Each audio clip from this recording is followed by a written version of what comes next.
Bonjour les petits clowns et merci d'avoir accepté l'invitation. Eh bien, je vous présente mon nouveau chez moi. Pour avoir un côté un peu plus confortable, un peu plus cosy, j'ai installé des matelas partout sur les murs. Non, non, je vous jure que c'est vrai, c'est pas du tout une histoire à dormir debout.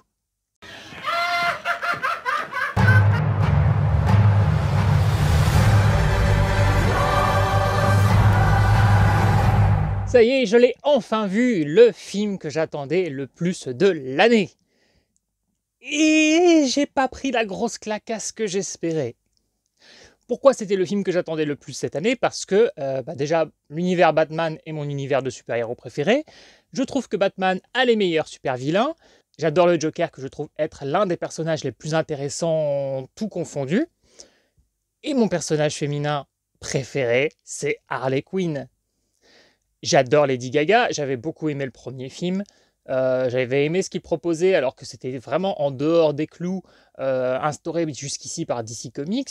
J'avais beaucoup aimé cette idée d'un drame intimiste qui faisait au final du Joker un personnage assez pathétique. Et alors que c'est pile le genre de choses que j'avais pas forcément envie de voir sur le papier, le film avait réussi à me convaincre. Oui, je connais le débat, le film reprend le schéma de Taxi Driver, etc. J'en ai rien à foutre, ça ne me dérange pas. Moi, j'ai beaucoup aimé le premier film et ce qu'il a proposé. J'ai été quand même assez surpris du milliard que le film a fait, parce que je suis étonné du public. Mais à la fois, j'ai été aussi assez content de voir que le public était capable d'aller voir une œuvre telle que Joker, qui était quand même plutôt un drame intimiste qu'un film de super-héros ou de super-vilain. Donc vous l'aurez compris, j'étais vachement hypé par cette suite, même si le premier devait être un one-shot. Mais forcément, ça a rapporté tellement de pognon. Il était difficile aussi d'imaginer une suite parce que pour moi, le final, qui divise, beaucoup de gens sont partis sur plein de théories, notamment celle que Arthur Fleck aurait absolument tout inventé ce qu'on voit dans le film. Je ne suis pas du tout d'accord avec cette théorie. Pour moi, la dernière scène, elle symbolise une seule chose, c'est que Batman n'existe pas. Et j'ai eu beau partager cette théorie avec beaucoup de gens, personne ne semble m'avoir compris. Alors, est-ce que vous l'avez compris, cette scène, de la même manière que moi? Pourquoi je pense à ça? Parce que, tout simplement, en termes de montage, le film nous montre Arthur en train de rire et il a un flashback de Bruce Wayne devant ses parents morts. Scène qu'Arthur n'a pas pu voir. On a effectivement pu lui reporter, mais il n'y avait aucune raison qu'il puisse visualiser cette scène exactement comme elle s'est passée, sauf si c'était une erreur de mise en scène de la part de Todd Phillips. Donc pour moi, il a simplement entendu parler de ce qui s'était passé pour les parents de Bruce, puisque à l'asile, ils ont quand même accès à la télévision, et il commence à penser au fait que peut-être que Bruce pourrait se venger plus tard et devenir Batman. Mais voilà, mais pour moi, c'est ça la blague en fait. C'est que Batman n'existe pas dans cet univers, et je trouvais ça très intéressant. Autre élément qui me faisait penser que Batman n'existait pas, c'est qu'il y a une très grosse différence d'âge entre Arthur et Bruce. Donc si une suite germait, je me demandais ce qu'il pourrait faire. Et là, ils nous sortent Harley Quinn. Et c'est vrai que je n'y pensais pas forcément au moment où ça a été annoncé, parce que Margot Robbie explosait dans le rôle. Je ne pensais pas forcément en plus qu'ils auraient les couilles d'aller sur ce terrain. Et en plus, ils prennent Lady Gaga, qui est quand même une nana plutôt excentrique. Certains diront fêlée. Et j'étais vraiment, vraiment hypé à l'idée de voir ce qu'elle allait nous proposer dans le rôle d'Harley Quinzel. Et j'ai été un petit peu déçu parce que, en fait, je trouve que le film ne me propose pas plus que ce que j'ai vu sur les photos promotionnelles, en termes de, par exemple, des tenues de Harley Quinn, enfin de Harley Quinzel, de Lee, puisqu'on ne prononcera jamais Harley Quinn pendant le film. On verra une fois le prénom Harley écrit. Au générique, elle est créditée comme Lee Quinzel. Elle ne livre pas la Harley qu'on pourrait imaginer. Ce qu'elle propose est très bien, mais je pensais qu'elle allait proposer ça sur les parties réelles et que dans les fantasmes en comédie musicale, elle allait partir très très loin. Hélas, non. Au niveau de la comédie musicale, ça rebutait pas mal de gens. Moi, je m'en fous complètement. En plus, avec Lady Gaga au casting vocal, ça me dérange pas. Joaquin Phoenix avait prouvé qu'il savait chanter dans Walk the Line. Donc, non. Et puis moi, j'aimais bien cette idée barrée. Je trouvais, en plus, quand on réfléchissait bien et qu'on regardait le premier film, que ça pouvait déjà être un indice pour une future comédie musicale. Ces moments où il dansait, ces petits moments où il chantonnait aussi. Donc, du côté de la comédie musicale, je trouve qu'elle a un côté un petit peu terre à terre, réaliste, ce qui va avec le ton du film en final. Mais c'est pas du tout le show qu'on pourrait imaginer. Ce n'est pas ce que j'espérais, une sorte de La La Land complètement pété dans sa tête. C'est plutôt La La Land sous Prozac, hein, sans les couleurs, sans tout ça. Parce qu'on ressent vachement bien le côté triste, glauque, malsain, violent d'Arkham. Ça, c'est vachement bien représenté. Ça craint, c'est puant. On sent, dès l'une des premières scènes, hein, ils sortent de leur cellule avec leur peau de chambre. On sent la pisse. Tu vois, on l'imagine. Il y a quelque chose d'assez crade. Quand ils commencent à chanter, les personnages, il y a des petites faussetés, des petits souffles un peu particuliers. Alors moi, je suis pas très doué en musique, je pourrais pas vous sortir les bons termes, mais on sent que ça va avec la psychologie du personnage à ce moment-là.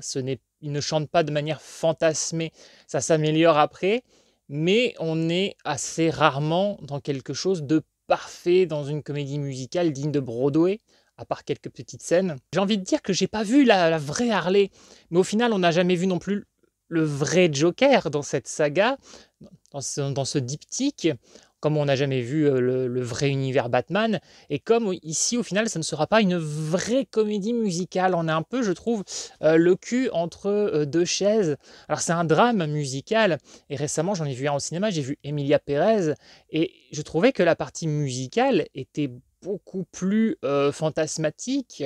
Ça servait bien le film, mais ça détonnait. Il y avait quand même des fractures, il y avait des parties vraiment très bien dansées, chantées, chorégraphiées.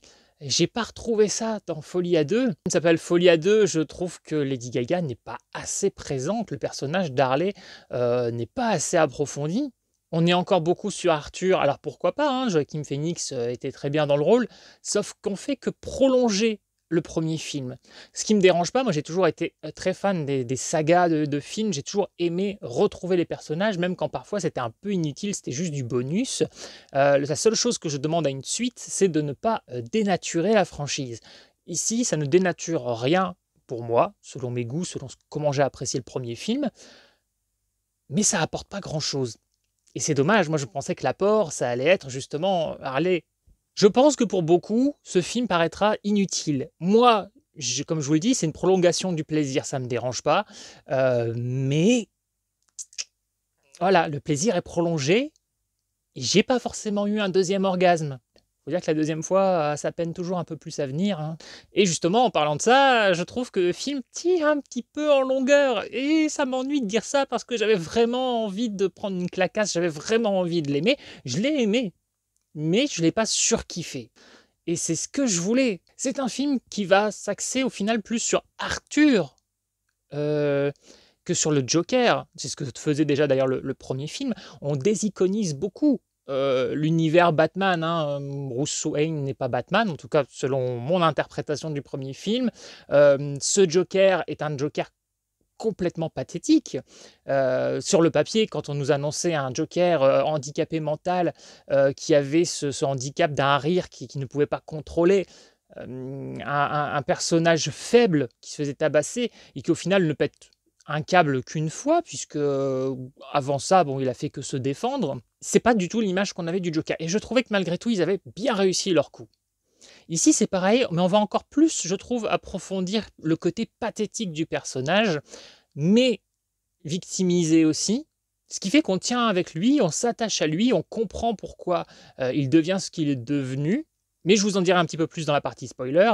Là aussi, où les erreurs de mise en scène peuvent gâcher une signification, il y a quelque chose qui m'interroge. Alors, j'ai pas le premier film à 100% en tête, donc vous me direz, c'est peut-être moi qui dis une bêtise, hein. Mais j'étais en train de réfléchir. Lorsque Lee et Arthur ont les regards qui se croisent, Arthur est emmené au bout d'un couloir. Elle sort de la salle où elle chante, dans ce même couloir, elle l'interpelle et elle lui fait le mime des deux doigts sur la tempe pour mimer un suicide.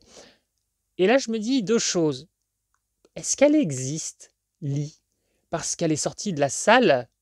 Alors, il y aura une justification un peu plus tard. Mais à ce moment-là, je me demande si elle existe. Et surtout, elle lui fait le mime du suicide. Est-ce qu'elle a un moyen de connaître ce mime, savoir qui l'a fait? Parce que je me souviens que dans le premier, il le faisait à sa voisine, qui s'appelait Sophie, je crois. Je sais qu'à un moment, il va le refaire plus tard dans le film, mais je ne me rappelle plus exactement le contexte. Est-ce que c'est filmé? Est-ce qu'elle peut l'avoir vu? Pourquoi est-ce qu'elle lui fait ce mime? Mais ça, c'est peut-être moi qui ai oublié quelque chose. Par contre, le fait qu'elle sorte dans le couloir... Mais voilà, on est en droit de se demander s'il imagine tout ou non. Et puis, la première chanson qu'ils vont faire en duo avec le petit carnage, on va dire, qu'il y a autour, c'est très sympa. Et je me suis dit, ouais, la première, elle est comme ça va monter crescendo. Et non, et c'est bien ça le problème, c'est que le film aurait dû monter crescendo. Pour un film qui s'appelle Folie à deux, je trouve que ça manque de folie et ça manque de tandem. Un autre petit élément aussi, à la fin du premier Joker, on voyait Arthur s'éloigner dans le couloir et il laissait des empreintes de sang. On pouvait se demander s'il n'avait pas tué sa psy. D'ailleurs, je me souviens que quand j'ai découvert le film la première fois et que je l'ai vu à Arkham face à une psy, avant de me rendre compte qu'elle était black, je croisais les doigts en me demandant si ça n'allait pas être Arline. On ne renchaîne pas sur cette dernière scène. On ne nous explique pas qu'il aurait tué quelqu'un, qu'il aurait été violent. D'ailleurs, on nous dit qu'il a tué le nombre de personnes qu'il a tuées dans le premier film correspond à ce qu'on a vu, et donc il n'y aurait pas une victime supplémentaire à l'asile. Donc à quoi servait ce dernier plan maintenant que le 2 existe? Je sais pas trop. Les chansons sont pas mal, sans être non plus ultra mémorables. Alors ce sont parfois des chansons cultes, donc on les connaît déjà un peu. C'est sympathique de les voir interprétées par Phoenix et Gaga. Mais je me suis pas dit en sortant de la salle, ah vivement que l'OST sorte. J'aurais voulu me dire ça. Le film est hélas un petit peu plat. Ça m'emmerde de dire ça. Je l'ai aimé, parce que j'aime l'univers Batman, mais là où je donnerais un 8 sur 10 peut-être à Joker, je donnerais un 6 sur 10, qui reste une bonne note, hein, à celui-ci. Mais parce que j'ai ressenti un petit moment d'ennui, parce que je trouve qu'il y a un manque d'exploitation de ce qu'on nous avait promis, et aussi, où sont les 200 millions? Parce que le premier film avait coûté, je crois, 70-80 millions, quelque chose comme ça. Euh, Où sont les 200 millions sur celui-ci? Quand on t'annonce le budget, tu t'attends à ce qu'il y ait des décors de ouf, tu t'attends du coup à des moments vraiment comédie musicale. On le voit pas, le pognon. Alors oui, c'est bien fait, oui, c'est bien interprété, oui, il y a forcément un travail sur les décors, il y a des gens qui bossent derrière, mais ça ne se ressent pas comme un film à 200 millions. Spider-Man de Sam Raimi avait coûté 200 millions. Terminator 2 avait coûté 120 millions. Et on ressortait de là avec des innovations techniques, avec des effets spéciaux à la pointe, des décors de ouf, des costumes de malade. Et là, non. Le film, au final, va être surtout une satire sociale, une critique du culte. On va se rendre compte, mais ça on le savait déjà dans le premier film, que Arthur est au final une victime qui pète un plomb. Et c'est plutôt le public qui l'encense et qui veulent se servir de lui comme d'un symbole derrière lequel se cacher pour pouvoir extraire leur propre noirceur d'eux-mêmes. Il n'est qu'une excuse, ce personnage qu'ils veulent au final comme gourou, comme leader, mais en fait, ils sont déjà maîtres d'eux-mêmes, et ce qu'ils font, ces spectateurs, c'est montrer leur violence, l'assumer, mais ils veulent un masque, et le masque, c'est Arthur. Il se cache derrière lui, derrière ce leader, d'ailleurs qu'on accuse d'avoir une mauvaise influence sur les autres, alors qu'il n'a jamais cherché à avoir des disciples. Très intéressant, on peut pas mal philosopher sur le film, mais malgré ça, on n'a pas beaucoup plus que ce que proposait le premier. Et maintenant, je vais rentrer dans une partie spoiler. Alors j'espérais beaucoup plus d'Harley.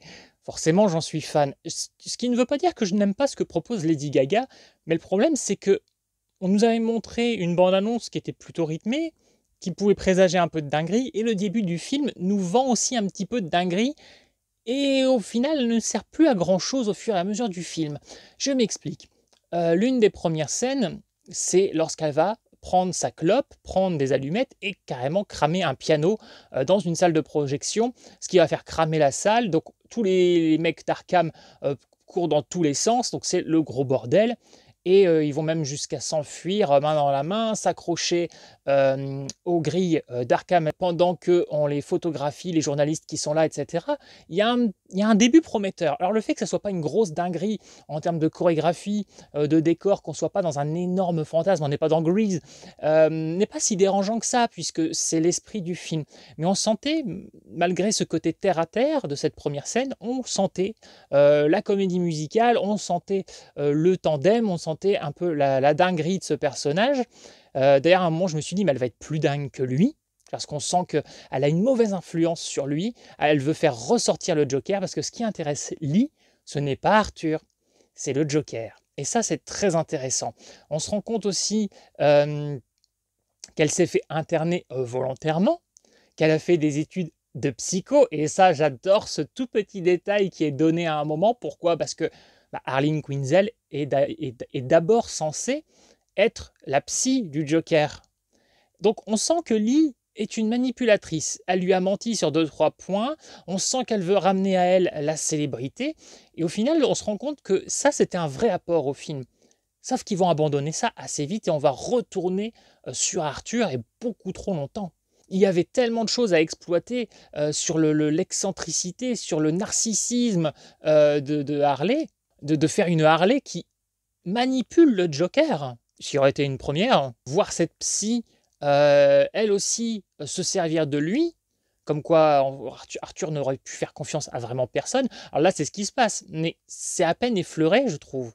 Pareil, à un moment, il y a une scène où elle est à l'extérieur, ce qui nous prouverait au final que, eh bien, elle est bien réelle, parce que sinon, ça serait encore des erreurs de mise en scène. Elle est à l'extérieur et elle pète une vitre pour récupérer une petite télé. Bon, tu te demandes pourquoi, parce qu'apparemment, elle est friquée et tout ça. C'est là où on se dit, ok, la nana, elle est juste pétée dans sa tête. Et ça sent bon, tu te dis, ok, elle a fait cramer un piano, là, elle est sortie, elle pète une vitre juste pour récupérer une petite télé de merde, ça ne lui sert à rien. La suite, après, il n'y a plus grand-chose, hélas. On dirait qu'elle attend qu'Arthur réveille la folie en elle. D'ailleurs, un petit détail, à un moment, il y a une scène musicale qui est peut-être ma préférée du film, où le Joker chante Joker is me, et il tabasse un juge. D'ailleurs, j'ai trouvé qu'en termes de violence, c'était peut-être un petit peu plus soft que le premier. Quand il frappe le juge à coups de maillet, la tête du juge bouge quasiment jamais. Ce qui donne l'impression que les coups sont un petit peu fake et il manque un petit peu de vie dans le mort. Et un truc que j'ai trouvé, ils sont passés complètement à côté. Arthur, enfin le Joker, saisit le maillet du juge, un gros maillet. Il le saisit. En face, il y a Harley. Vous le voyez, le truc qui manque? Du coup, lui, il tabasse le juge, il lui éclate la tête avec le maillet. Ça coûtait quoi de le faire regarder Harley, qui kiffe la scène, et de lui lancer le maillet? Parce que Harley Quinn sans son maillet, c'est comme Rambo sans son couteau, c'est comme Dracula sans ses dents, c'est comme Rocco sans... Tout ça pour dire qu'on n'enlève pas l'arme fétiche à un personnage culte. Je trouve ça dommage d'être passé un petit peu à côté. D'ailleurs, dans la bande-annonce, il me semble qu'il y avait un plan où on voyait Gaga et Phoenix, Harley et Joker danser à deux, dans les escaliers. Ça n'existe pas, ce plan. Donc j'espère que les scènes coupées sont cool, j'espère qu'on les verra, j'espère qu'il y aura une director's cut. Parce que du coup, le film est interdit aux moins de 12 ans, c'est un peu dommage, j'aurais aimé un film un peu plus violent. Il y a aussi le personnage d'Harvey Dent. Alors ça, j'étais plutôt content, même si je suis encore un peu sceptique sur l'interprète, mais bon, pourquoi pas. Là où on ramène encore une fois l'univers Batman à quelque chose d'assez terre-à-terre, ce qu'avait déjà un peu initié Nolan, mais là, on est encore plus proche de la réalité nihiliste. Là, on a un Harvey Dent. Je me suis demandé si on allait juste savoir qu'il s'appelle Harvey Dent et point barre, ou s'il y aurait un clin d'œil un peu plus approfondi à un moment. Et effectivement, il va y avoir une explosion. Et Harvey va avoir plusieurs débris dans la peau, dans l'un des côtés de son visage. Alors c'est pas du tout exagéré façon bande dessinée, de toute façon c'est pas du tout le style de ce diptyque, mais il a quand même quelques petits coups dans le visage d'un côté, et donc on peut se dire que voilà, on aura, s'il y avait éventuellement un numéro 3, un Harvey Dent avec des cicatrices sur le côté du visage, mais pas du tout aussi exagéré que la version Tommy Lee Jones ou du dessin animé, ou n'importe quelle autre version de toute façon. On avait compris dans le premier film que Arthur avait eu des agressions diverses et variées. Je me souviens que dans la VF, il ne disait pas explicitement qu'il avait eu des sévices sexuels. Là, c'est dit explicitement, ce qui n'est pas spécialement dérangeant, on l'avait compris, puis de toute façon, c'est ce qu'il fallait faire pour comprendre son traumatisme. Et ici, il y a une scène qui est assez atroce, et en même temps, elle manque complètement d'intensité. Il y a une scène où les gardiens veulent se venger de lui, pour quelque chose qu'il a dit pendant le procès retransmis à la télé, qui n'était pas non plus une chose si horrible que ça, mais bon, bref, ils veulent se venger. Et ils le foutent à poil, il est au sol, alors c'est cadré de manière à ce qu'on ne le voit pas Arthur au sol, mais ils le foutent à poil. Et tu sens qu'après coup, il est quand même un peu il est traumatisé par ce qu'il vient de vivre, et il n'y a qu'une seule raison de le foutre à poil. c'est de réitérer ses agressions. Ce qui expliquerait aussi après son comportement au tribunal où il redevient complètement Arthur et qu'il assume ne pas être Joker, que Joker n'était qu'une passade dans le premier film, au final, un pétage de plomb. C'est très intéressant. Par contre, cette scène manque complètement d'intensité. Elle est intense parce qu'on comprend que ce qui se passe, bah, c'est dégueulasse, c'est abject et on connaît le passé d'Arthur. Et à la fois, c'est frustrant parce que le fait on sache qu'il est juste au sol, on le dit déshabillez-le, et on coupe et on passe au personnage balancé dans sa cellule, il manque un petit quelque chose. On a besoin d'être sûr de ce qui s'est passé. Pourquoi on en a besoin? Parce que les flics, jusqu'ici, ces gardiens, qui sont quand même un peu des connards, hein, ils se moquent et tout, ils sont bourrus, etc., n'ont jamais montré, par contre, une facette d'eux qui pourrait laisser à penser qu'ils seraient capables de violer un prisonnier, de violer un homme. Surtout qu'ils ont un côté un peu macho, etc. Alors oui, je sais, en prison, ils se la jouent tous macho, et pourtant, il y a ce genre de dérive, chose que j'ai toujours eu du mal à comprendre d'ailleurs. Et là, je trouve que ça colle pas vraiment avec le peu de personnalité qu'on a vu au gardien. Donc j'ai une petite frustration par rapport à cette scène. Des scènes qui ont mieux réussi leur coup dans ce genre de situation, hein. Je pense à des films comme Sleepers, je pense à des films comme American History X, où là les choses étaient beaucoup plus claires. Et surtout un autre détail, c'est qu'à un moment, donc on le balance dans sa cellule, et le lendemain il retourne au procès, et à un moment il s'installe comme si il allait faire son show, tout ça avec son tabouret, et il a une certaine aisance dans sa manière de bouger. On n'a pas l'impression qu'il a été tabassé, et il s'assoit très facilement, et limite j'ai envie de dire, même si c'est un peu caricatural, la logique voudrait que s'il a été violenté sexuellement, il est peut-être qu'il soit un petit peu moins à l'aise. Donc voilà, j'ai trouvé... est-ce que c'est parce qu'ils ont eu peur que la scène soit trop choquante pour le spectateur? Pour moi, le personnage de Gaga, elle existe. Notamment parce qu'on voit des plans d'elle à l'extérieur. Il y a des plans qui n'ont pas de raison d'exister si elle n'existe pas. Parce que je suis parti du principe qu'ils n'allaient pas nous refaire le coup de Sophie dans le premier film, hein, je crois qu'elle s'appelait Sophie. Donc pour moi, Gaga existe, aussi parce que je veux qu'elle existe. Dans les petits coups de pute qu'elle lui fait, à un moment, elle lui dit qu'elle est enceinte. Alors, on n'a aucune idée si c'est vrai ou pas, mais vu qu'elle lui a menti déjà plusieurs fois et que bah, il lui a juté dedans en environ 30 secondes chrono, parce que oui, on apprend aussi que ce Arthur, déjà bien pathétique, est aussi un puceau. Donc ça démystifie vraiment énormément, hein, l'image qu'on pourrait avoir du Joker, et en même temps, bah, c'est quand même intéressant, cette psychologie, ce personnage d'Arthur Fleck est quand même assez intense et très bien interprété. Et à la fin, en gros, bah, du coup, Arthur assume d'être Arthur. Il ne se cache plus derrière le masque du Joker. En fait, on voit qu'il continue de se cacher derrière le masque du Joker seulement parce qu'il y a toute cette histoire de procès et qu'il sait qu'il y a eu un téléfilm sur lui. Il se sent aimé. Il est galvanisé par le fait qu'il ait encore comme ça des admirateurs, et il essaie de réendosser ce masque, mais qui n'est pas le sien, en fait, qui ne l'a jamais été. Ça a été un accident dans sa vie, ça a été vraiment un personnage qui a été poussé à bout, il a eu un pétage de plomb momentané, il ne devrait donc pas être responsable de ses actes, hein, quand on connaît toute l'histoire, quand nous, en tant que spectateurs, on a pu assister à tout ce qu'il a vécu. Et les gens donc lui disent, mais il n'y a pas de Joker, vous n'êtes pas en gros schizophrène, vous ne vous dédoublez pas. Et il l'assume, sauf que même en étant une seule et unique personne, on devrait prendre en compte ce qu'il a vécu, et il ne devrait pas... on veut qu'il ait la peine capitale. C'est pas du tout mérité. Pas en l'état, pas avec tout ce qu'il a subi. Et qu'est-ce qui va se passer? Bah, en refusant d'être le Joker, il n'est plus qu'Arthur, et Arthur n'intéresse personne. Tout le monde se détourne de lui, dont Lee, et ses fans, et les psychopathes qui étaient en prison. Et d'ailleurs, donc la scène, le film se termine, attention, méga spoil, le film se termine sur l'assassinat d'Arthur par un mec que j'avais déjà repéré parmi les pensionnaires d'Arkham. Je me disais, il a une bonne tête de taré, lui. Limite, il me faisait penser un peu à Jérôme, donc, en gros le Joker dans la série Gotham. Et c'est en tuant Arthur, en tuant ce qui reste de ce Joker, qu'un autre Joker va naître. Puisque ce psychopathe, pendant qu'Arthur agonise au premier plan, on le voit en flou, en arrière-fond, en train de se lacérer, de se faire ce fameux sourire du Joker, tout en riant, et on sent que lui est beaucoup plus psychopathe. Ce film est une critique du culte, et que le Joker n'existe pas à travers Arthur. Le Joker est devenu une sorte d'entité, un symbole qui est né avec Arthur. Et donc, on peut se dire que face à nous, depuis le début, on n'a pas ce fameux Joker que l'on connaît, celui de Batman, et que c'est peut-être le mec derrière lui, ou peut-être qu'il n'est que le deuxième, etc. Et là, ça fait beaucoup écho justement à la série Gotham et au personnage de Jérôme, parce qu'il y avait déjà ça dans cette série. C'est-à-dire que le personnage était devenu un symbole et d'autres gens le suivaient. Donc j'en dirai pas plus pour ceux qui n'ont pas vu la série Gotham, que je vous conseille absolument. Et donc, on pourrait presque imaginer un numéro 3, mais du coup, sans Joaquin Phoenix, ou alors dans des rêves, dans des hallucinations, parce que maintenant, ce personnage qui devient le nouveau Joker, au niveau de l'âge, là, ça colle avec Bruce.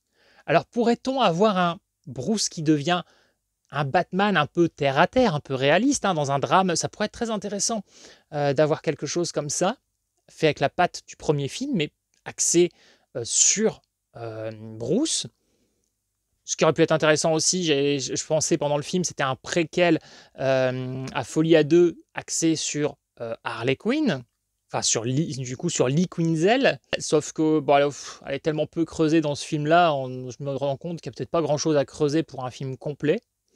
Ou alors le préquel pourrait être plus intéressant que son apparition dans ce film. Un troisième film axé sur elle pourrait aussi nous permettre de revoir Joaquin Phoenix dans des scènes supplémentaires, hein, en parallèle de ce qu'elle a vécu, elle, pendant la période du premier film.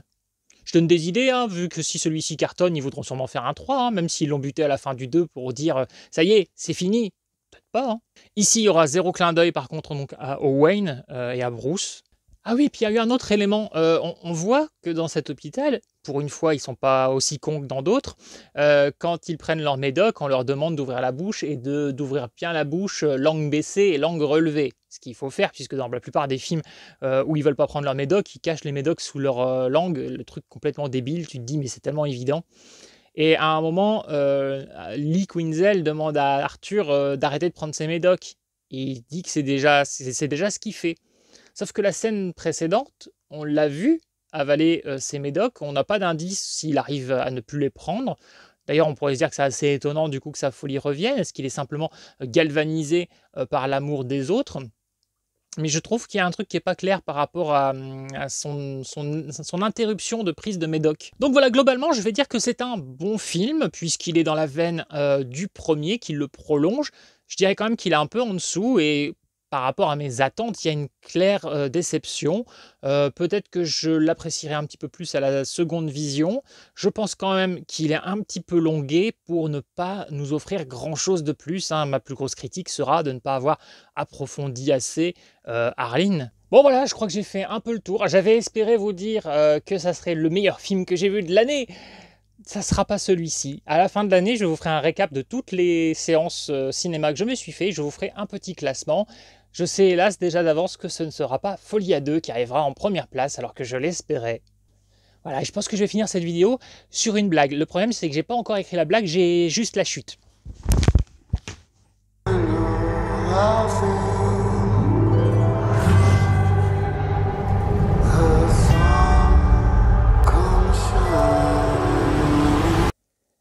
Quelqu'un pourrait penser à me détacher.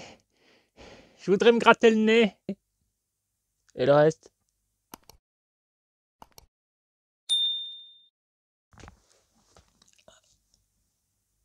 Je suis pas encore assez souple.